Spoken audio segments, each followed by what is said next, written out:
रुद्र!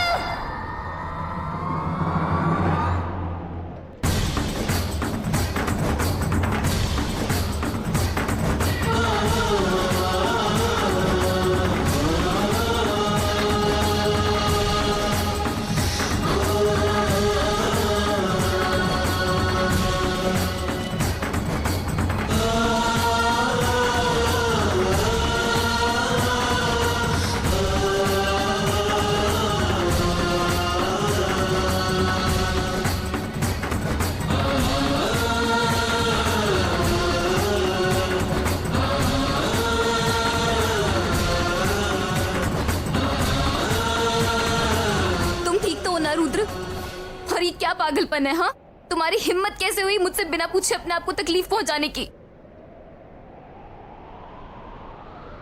जानते हो, चोट तुम्हें पहुंचती और दर्द मुझे होता है।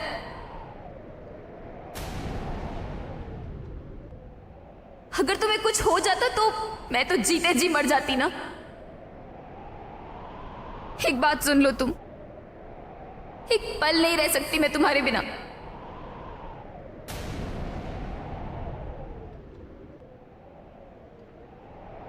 तुम्हारी दोस्ती की अब आदत सी पड़ गई है मुझे।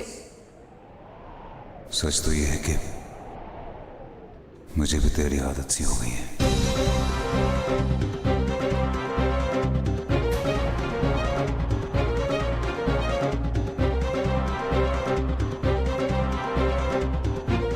देख लो भाइयों, आ गई असली बात सामने। अरे मैं तो पहले से ही जानता था कि अंदर ही अंदर जरूर कोई ऐसी ही खिचड़ी पक रही है।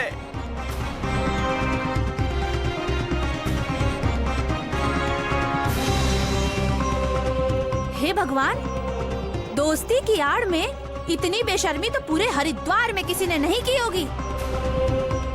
अब आप ही लोग बताइए, जब इस लड़के को भगा दिया था तो ये वापस क्यों आया? है किसी के पास इसका जवाब? हाँ, बताइए।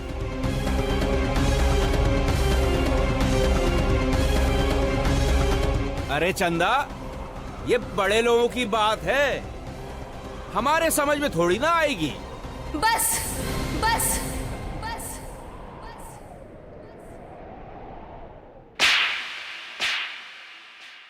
क्यों नहीं रोका रुद्र को तूने? अगर इतना भी नहीं कर सकती तो इस घर में रहने का क्या फायदा है तेरा? पता नहीं वो वहां क्या तमाशा करेगा, ये अब तक कर भी चुका होगा। लेकिन माँ जी, बस कुछ कहना नहीं बनता तेरा, समझी? सब अच्छी तरह जानती हूँ। रत्नेश तक ये खबर पहुंचने दे, फिर देख वो तेरा क्या हाल करता है।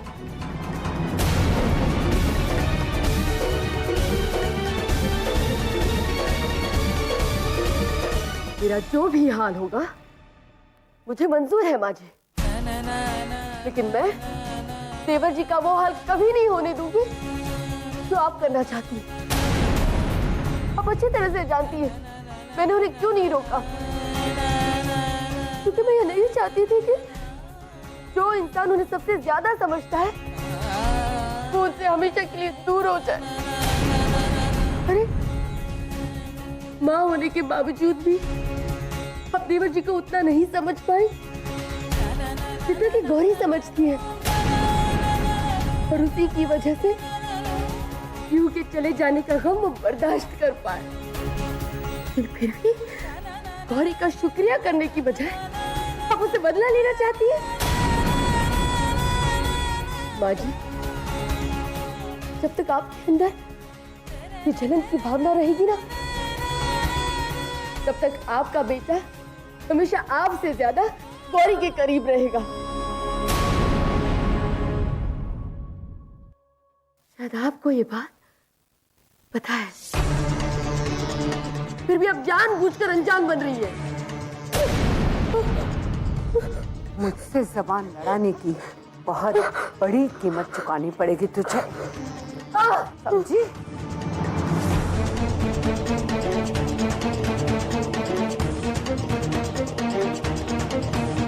मैंने वही कहा जो सच है, और इस सच्चाई को आप जितनी जल्दी समझ जाएंगी ना माँ जी, आपके बेटे की जिंदगी के लिए उतना ही अच्छा होगा।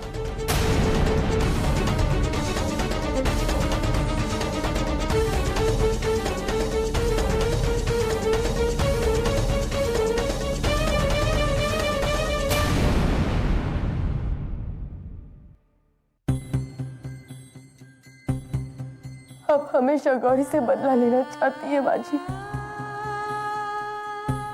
और एक वो है जिसने हमेशा आपके बर्ताव के बावजूद देवर जी से प्यार किया। पता नहीं अब गौरी और उसकी भावनाओं को कब समझ पाएंगी,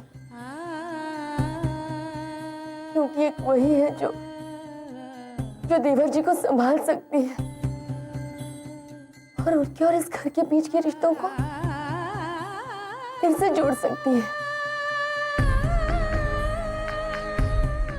लेकिन पता नहीं गौरी कभी इस घर की बहू बन आएगी भी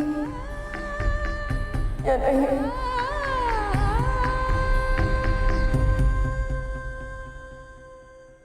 बस कर गौरी, मैं ठीक हूँ। वैसे भी सगाई तुम दोनों की और फुटेज मैं खा रहा हूँ।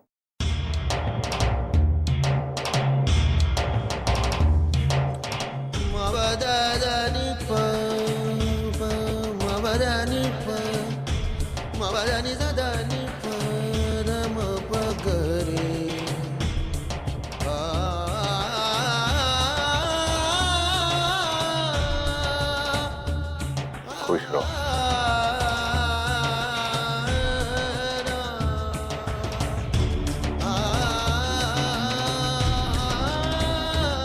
अगर तुझे इस बात का जरा भी एहसास है तो अभी इसी वक्त यहां से चला जा।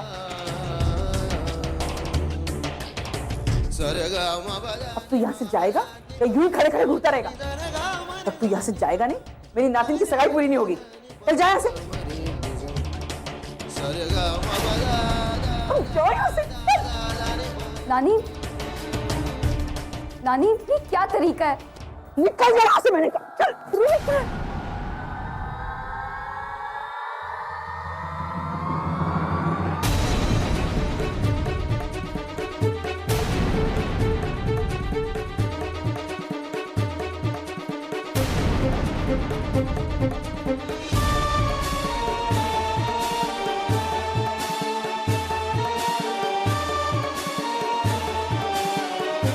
इसे लेकर गाड़ी में जाओ, मैं इनसे निपट के आती हूँ।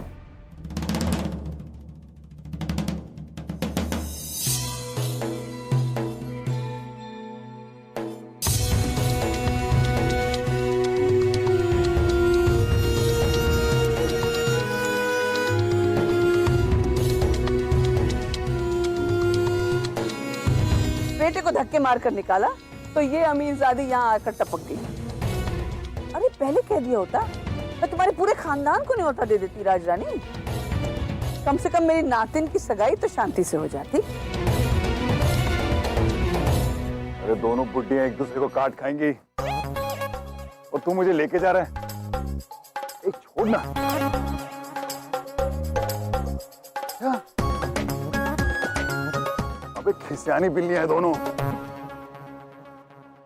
और ज्यादा से ज्यादा क्या होता, 2-4 प्लेट ज्यादा खाना बनवाना पड़ता तुम जैसे हपशियों के लिए। मानना पड़ेगा कल की देवी, हमारे ही पैसों की दावत और हमें ही न्योता देने की बात कर रही हो।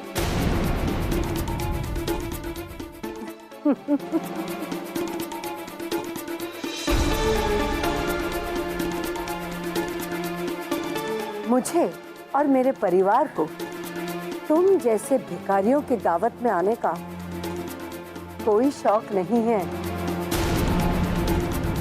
तुम्हारी इस खैराती दावत का खाना मेरी हवेली के बाहर के कुत्तों को डाला। बस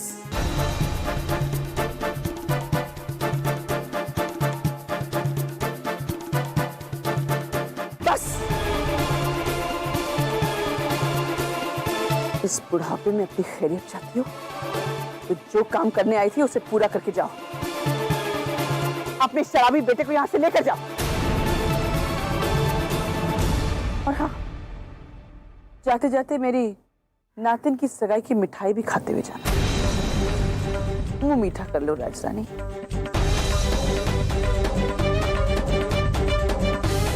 जुमरू, बेटा मिठाई की थाली लाना।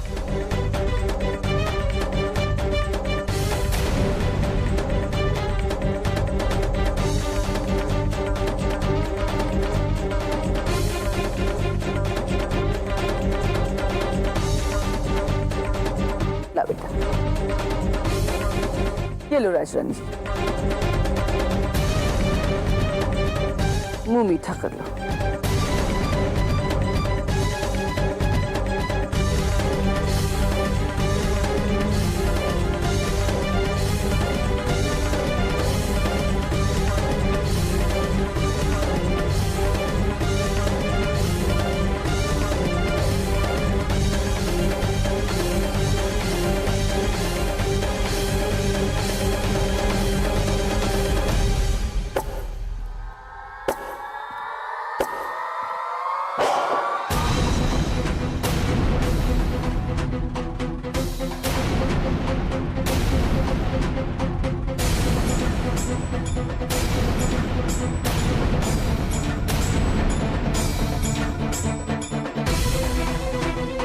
देख, बदतमीजी मत करिया। मेरी बेटे ने 4 पैसे क्या दे दिए तो मेरे सर पे नाचेगी? और कोई मुफ्त के पैसे नहीं दिए उसने। मेरी गौरी ने उसे दिन रात संभाला है नर्स की तरह। अरे तू अपने बेटे को संभाल नहीं सकी, इसलिए वो यहाँ रोते रोते आया मेरी नातिन के पास। एहसान मान गौरी का, उसने तेरे पूरे खानदान को बचाया है।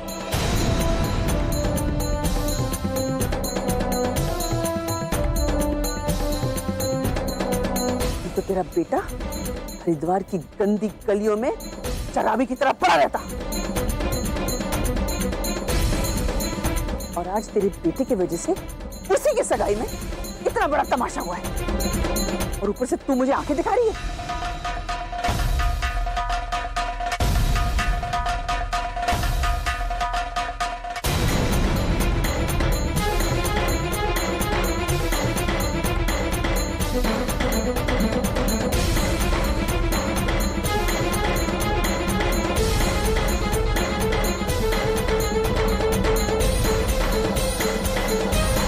समझ में नहीं आता क्या कहूं तुझे। मेरे बेटे की आंखों पे तो तूने दोस्ती की पट्टी बांध दी, पर तुझे दोस्ती का मतलब तक नहीं मालूम। रुद्र ने तेरा असली चेहरा नहीं पहचाना, लेकिन मैं अच्छी तरह पहचान गई हूं तुझे।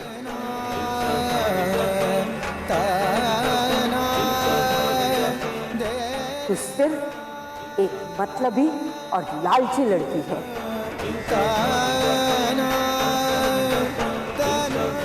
खुददारी का ढोंग करके फालतू में फंसा रखा है मेरे बेटे को।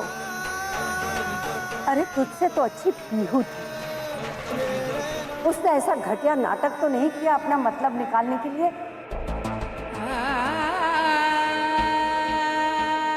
सगाई की सारी तैयारियां करवा के मेरे रुद्र को दूध में पड़ी मक्खी की तरह निकाल कर फेंक दिया तूने और तेरे परिवार वालों ने।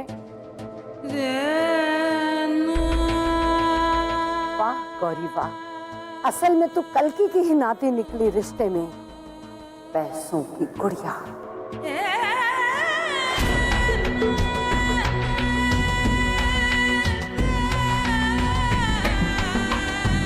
अब मुझे नहीं, कुछ नहीं सुनना मुझे।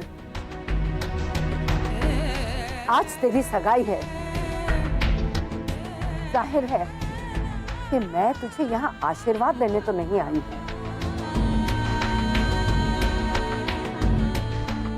लेकिन एक माँ के दिल से निकली हुई बद्दुआओं से बच नहीं पाएगी तू।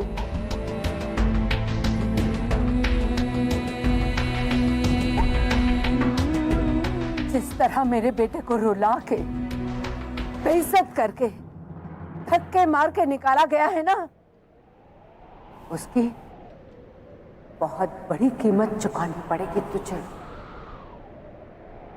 नहीं, कभी खुश नहीं रह पाएगी तू।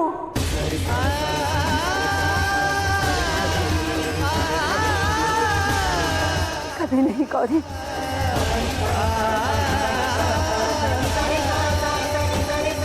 और आप श्री रविशंकर वर्मा,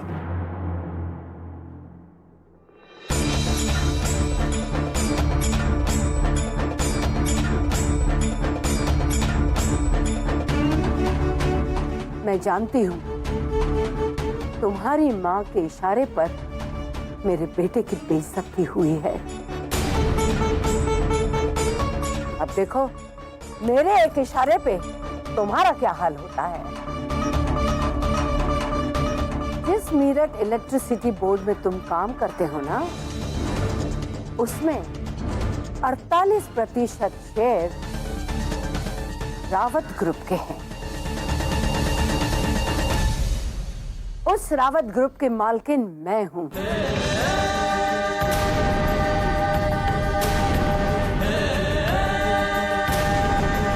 राजरानी जयराज सिंह रावत। तुम्हारे जैसे एक अदने से कर्मचारी को झूठे इल्जाम में फंसाकर धक्के मार के वहां से बाहर निकलवाना मेरे लिए कोई मुश्किल काम नहीं है।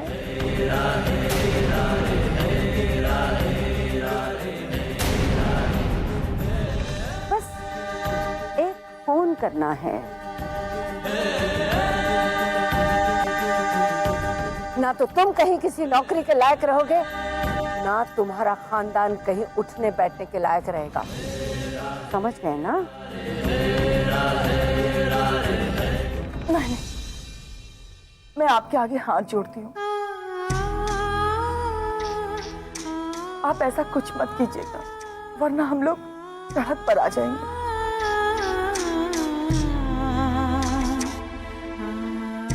मेरे पति के रिटायर होने के बाद किसी नौकरी की वजह से तो ये घर चल रहा है। आप जैसा चाहती हैं, हम वैसा करने के लिए तैयार हैं।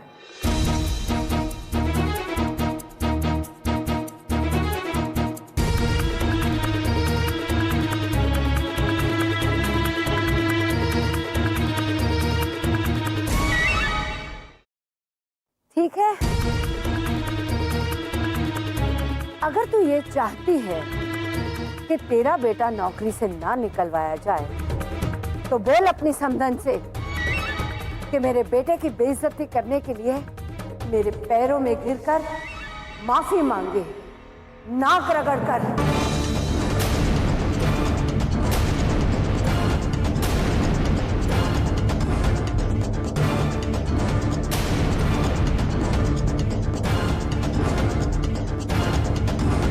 तेरे बेटे की नौकरी और ये रिश्ता बचाने का सिर्फ यही एक रास्ता है।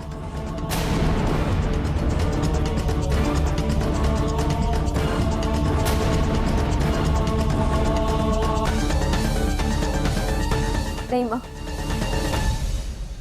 तुम ऐसा कुछ भी नहीं करोगे। अरे जा, जो करना है कर ले। मेरी बेटी ऐसा हरगिज नहीं करेगी।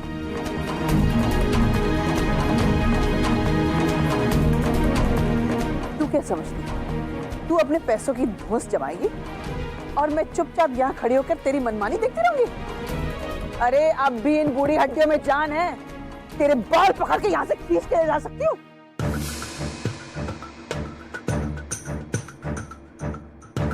ठीक है, फिर देखते हैं रीमा का ये बेरोजगार बेटा कितने दिन तुम्हारी नातिन और अपने परिवार को संभाल सकता है।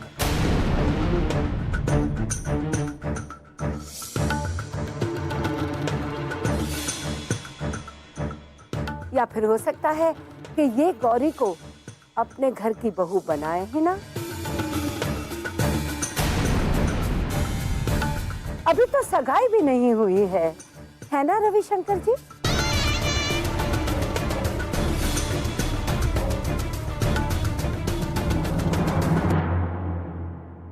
मैं तैयार हूँ राजरानी जी, मैं तैयार हूँ राजरानी जी, मैं तैयार हूँ।